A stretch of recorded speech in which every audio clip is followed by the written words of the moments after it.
Em nome do Pai, e do Filho, e do Espírito Santo. Amém.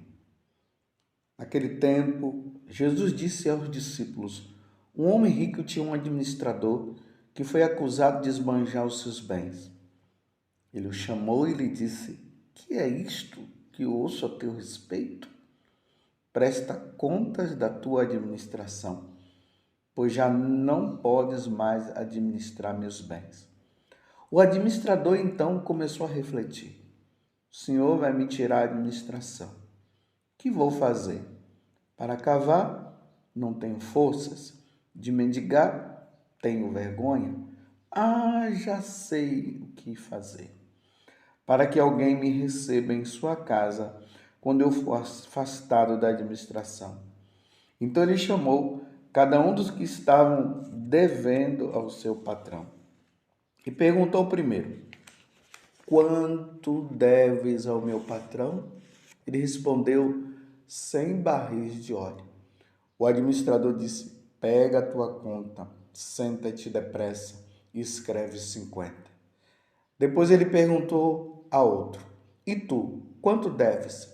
Ele respondeu: 100 medidas de trigo. O administrador disse: pega a tua conta e escreve 80. E o Senhor elogiou o administrador desonesto, porque ele agiu com esperteza. Com efeito, os filhos deste mundo são mais espertos em seus negócios do que os filhos da luz. Palavra da salvação. Glória a vós, Senhor. Meus irmãos e minhas irmãs, hoje a igreja celebra São Leão Magno, Papa e doutor da igreja. Ontem nós celebrávamos, a dedicação da Basílica de São João de Latrão e eu falava do quanto que nós precisamos rezar pelo Papa, porque a igreja sempre rezou pelos papas. E aqui tem um Papa que se tornou santo, São Leão Magno. E como eu dizia, infelizmente teve papas que não atingiram esse grau de santidade. Nós estamos diante desse Papa hoje. São Leão Magno, ele foi consciente de sua missão apostólica, ou seja, ele assumiu bem, ele tinha consciência da missão que ele tinha, tendo vigor na fé dos apóstolos e seu ministério petrino, o ministério de ser Papa, o ministério de estar à frente da igreja. Convocou e coordenou o concílio de Calcedônia, ocorrido no ano 451. Nele foi definida a existência das duas naturezas de Cristo, humana e divina, na única pessoa de Cristo. Ele era hábil nas relações e muito maduro nas controvérsias. Falava com clareza e simplicidade, e suas mensagens eram carregadas de profundo conteúdo. Por ele damos graças a Deus e pela vida da igreja, de toda a igreja católica, rezando e pedindo a intercessão, melhor dizendo, pedindo a intercessão de São Leão Magno, que agora ele está na visão beatífica diante de Deus nosso Senhor. Peçamos que ele interceda pela igreja, e intercedendo pela igreja, ele reze pelos Papa e pelos nossos bispos e pelos nossos sacerdotes. O evangelho de hoje está em São Lucas, capítulo 16, do versículo 1 até o 8. E nós vimos aqui uma questão de um elogio. Jesus elogiou um homem que foi desonesto. Dá para entender isso? Esse evangelho é muito complicado. As pessoas, quando leem elas não meditarem bem ou não procurarem auxílio nos santos padres, porque é assim que na Igreja Católica nós fazemos. Nós procuramos sempre auxílio nas interpretações dos santos padres, da doutrina da igreja, do que o catecismo da igreja fala. Porque o próprio São Pedro disse que existem passagens na Escritura que são de difícil interpretação. Essa daqui é uma. Quando se lê assim, já vai dizendo, nossa, Jesus está elogiando um homem que foi desonesto? Claro que não. Jesus não está elogiando a desonestidade deste homem. Ele está elogiando a esperteza. Vocês entenderam? A esperteza. Ele foi esperto. Quando o patrão dele disse que ia mandar ele embora, porque ele não estava exercendo bem o trabalho dele, aí veio a esperteza. Ele pensou, o que é que eu vou fazer da minha vida agora? Eu estou aqui com um cargo muito bom de administrador. Vou ser mandado embora, o que é que eu vou fazer? Olha, é isso aqui que é o elogio de Jesus. Ele começa a imaginar, o que vou fazer? Aí ele diz, para cavar não tenho forças, ou seja, trabalho pesado ele não ia fazer, não. Ainda mais que ele era administrador, ele diz, mendigar, eu tenho vergonha. Ficar na rua pedindo esmola? Jamais. Aí, agora a esperteza dele, tá vendo? Já sei o que fazer para que alguém me receba em sua casa quando eu for afastado da administração.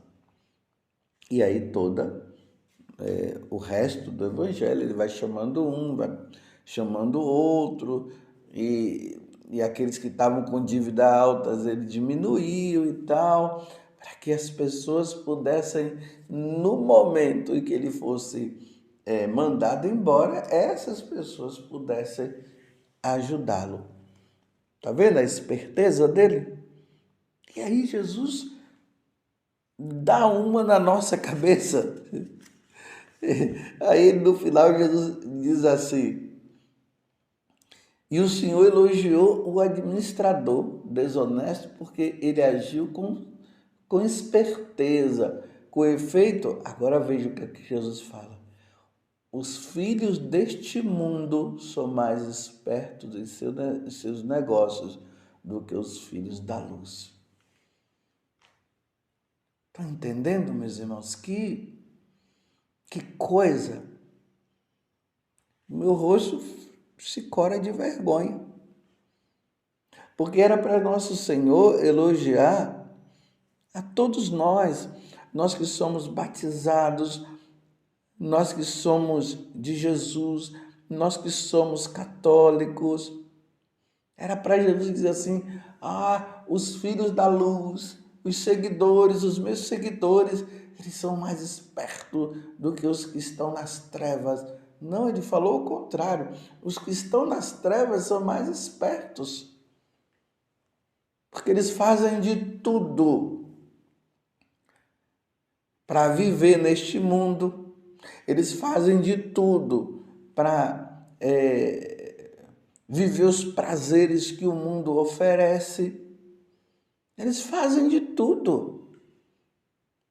E às vezes nós, que deveríamos nos utilizar, se utilizar do tempo que Deus nos dá para a nossa salvação, nós vamos perdendo tempo. Aí não tem a esperteza de se utilizar de tudo que Deus nos dá para nos salvar. Vou falar melhor para você entender. Deus nos deu a Eucaristia. Deus nos deu a Santa Missa. Deus nos deu as orações. Deus nos deu o catecismo da Igreja Católica para que nós pudéssemos estudar a doutrina e entendermos melhor as coisas. Deus nos deu os sacramentos. Deus nos deu os mandamentos. Deus nos deu tudo que foi necessário, nos deu uma igreja para que nós pudéssemos nos usufruir de tudo isso para sermos santos. E nós, dominados pela preguiça, nos deixando levar pelo mundo, nos deixando levar pelas pessoas que não querem saber de Deus, abandonamos todas essas coisas que nos levam para o céu e vamos debandando para o outro lado. Vocês estão entendendo? Me desculpe eu dizer com essas palavras, mas é para você entender. E eu também estou incluído. Meus irmãos, nós somos burros. Você entendeu? Nós somos burros. Nós queremos ir para o céu, mas nós não nos confessamos. Quantas pessoas que anos e anos sem a confissão, pensando que vão entrar no céu sem se confessar? A Sagrada Escritura está aí para nós lermos, conhecermos melhor o Deus que nós amamos e nós não lemos a Sagrada Escritura. A vida dos santos estão aí porque a vida dos santos é uma expressão da vivência do Evangelho por parte de homens e mulheres que hoje estão no céu e atingiram o grau de santidade. Nós não lemos a vida dos santos. É mais fácil ficar lendo romances, é mais fácil ir atrás de pornografia, é mais fácil ler livros que não falam de Deus, é mais fácil buscar os filósofos ateus do que buscar um Santo Agostinho, um Santo Inácio de Antioquia, em vez de buscarmos o santo de hoje, né? Conhecer o São Leão Magno, o Papa e doutor da Igreja. Não, nós vamos atrás das coisas do mundo. E o mundo está oferecendo e se utiliza de todas as formas para tirar o católico do catolicismo. E aí, meus irmãos, porque nós não usamos da esperteza das coisas que Deus nos dá, nós nos perdemos. Nos perdemos. Não nos salvamos. Estou entendendo porque que os filhos das trevas são mais espertos? Eles lutam, eles fazem de tudo, eles estão dizendo o quê? Sabe como é que eles dizem? Os filhos das trevas, aqueles que não estão aí, não querem saber de Deus, eles dizem assim: olha, como depois não tem mais nada depois da morte, então vamos aproveitar enquanto é tempo. Então, o que é que eles estão fazendo? Uma vez que eles sabem que um dia eles vão morrer, eles estão desfrutando das coisas que Satanás oferece como se fossem coisas boas. Entendeu? Eles estão aí, ó, eles estão curtindo a vida. Eles até olham para nós católicos e dizem assim: vocês aqui são bobos, não estão aproveitando, porque depois não vai ter mais nada não é assim que eles dizem? Então eles estão aproveitando. E nós, que cremos na ressurreição da carne, nós que sabemos que um dia Jesus vai voltar, nós que sabemos que um dia nós seremos julgados de acordo com as nossas obras, como diz lá na carta aos Coríntios, capítulo 5, segunda carta aos Coríntios, capítulo 5, versículo 10, que todos nós iremos prestar contas diante de Deus de tudo que nós fizemos neste corpo.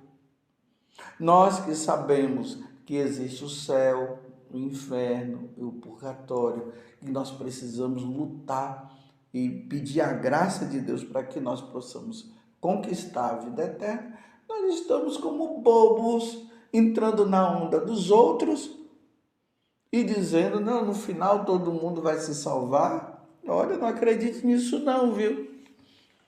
Isso aqui são mensagens subliminares que vêm do inferno. O diabo é que fica mandando essas mensagens, dizendo que todo mundo vai para o céu. Aí ele fala da misericórdia de Deus, que realmente Deus é misericordioso, mas ele não fala da justiça divina. Ele não fala que ele foi condenado. Você está entendendo? E nós somos ludibriados pelos filhos das trevas e nos deixamos levar e não lutamos pela santidade tão necessária. Não refletimos o que Jesus disse, que ali haverá choro e ranger de dentes, que Jesus fala da geena, do fogo da geena, mas Jesus fala também da ressurreição, fala do céu, e que nós precisamos conquistar a vida eterna, como vai dizer São Paulo, quando ele fala para Timóteo. A Sagrada Escritura revela que nós teremos tempos difíceis, tempos de perseguição à igreja, de apostasia.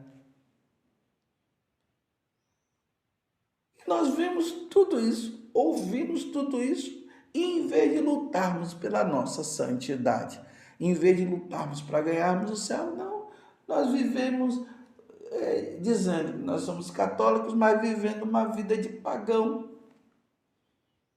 Então, onde está a nossa esperteza?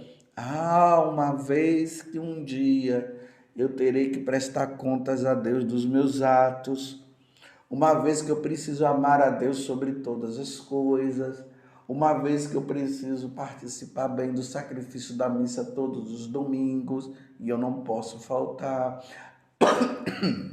Desculpa, há uma vez que eu tenho que viver o sacramento do matrimônio, não posso viver junto com outro.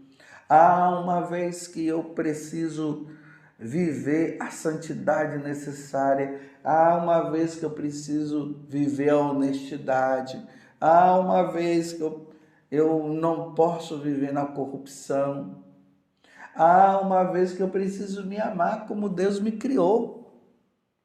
Se Deus me criou homem, eu sou homem, ou você que foi criada mulher, é mulher. Então aí vai mudando tudo e vai vivendo desse modo. E não tem aquela esperteza de dizer assim, eu preciso conquistar a vida eterna. Essa é a esperteza. E o que é que eu preciso fazer? Lembremos que o administrador fez isso, né? Aí eu vou ser mandado embora. O que é que eu devo fazer? Então, meus irmãos, essa é a pergunta essencial para a minha vida e para a sua. O que é que eu devo fazer para ganhar a vida eterna? Vocês se lembram do que aquele jovem rico, ele fez essa pergunta para Jesus? Mestre, o que eu devo fazer para ganhar a vida eterna? E Jesus disse, cumpre os mandamentos. Você tem cumprido os mandamentos? Você tem realmente levado uma vida santa? Ou você está perdendo tempo? Meus irmãos, nós não podemos perder mais tempo. A nossa vida, ela é curta. E por ela ser curta, não vamos fazer como as pessoas do mundo. As pessoas do mundo estão dizendo, a vida é curta, então eles estão numa vida desregrada, não querem saber de Deus e tudo mais. Mas como nós sabemos de tudo, sabemos da verdade, e se a vida é curta, então, se a vida é curta, vamos ser santos. Veja a vida curta de São Domingos Sávio, e conquistou, morreu ainda praticamente um adolescente. A Santa Teresinha, com 24 anos, ela aproveitou o tempo para se santificar e se santificou. Teve outros que morreram com uma idade mais longa, mas não é longa. como Santo Afonso Maria de Ligório, morreu com quase 90 anos, mas aproveitaram o tempo. Você tem aproveitado o tempo? O que você tem feito do tempo que Deus te deu? E eu vou dizer uma coisa, o tempo está acabando para mim e para você. Você entendeu?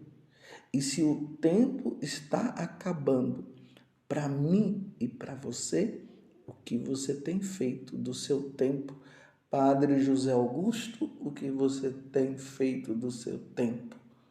Então vamos ser espertos. A primeira coisa que nós vamos pedir a Deus é isso, a nossa salvação. Peça todo dia a Deus a sua salvação. Seja esperto. Peça a Deus a graça da santidade. E peça a Deus a graça de jamais cair em pecado mortal. E se cair em pecado mortal, já procura o padre para confessar. Não vai deixando para depois, não. Peçamos a Deus a graça, sejamos espertos de morrermos santos. Ó Virgem Santíssima, não permitais que eu viva e nem morra em pecado mortal. Em pecado mortal eu não hei de morrer, porque a Virgem Santíssima há de me valer. Valei-me, Virgem Santíssima. Louvado seja nosso Senhor Jesus Cristo, para sempre seja louvado, e a sua mãe, Maria Santíssima. Não percamos mais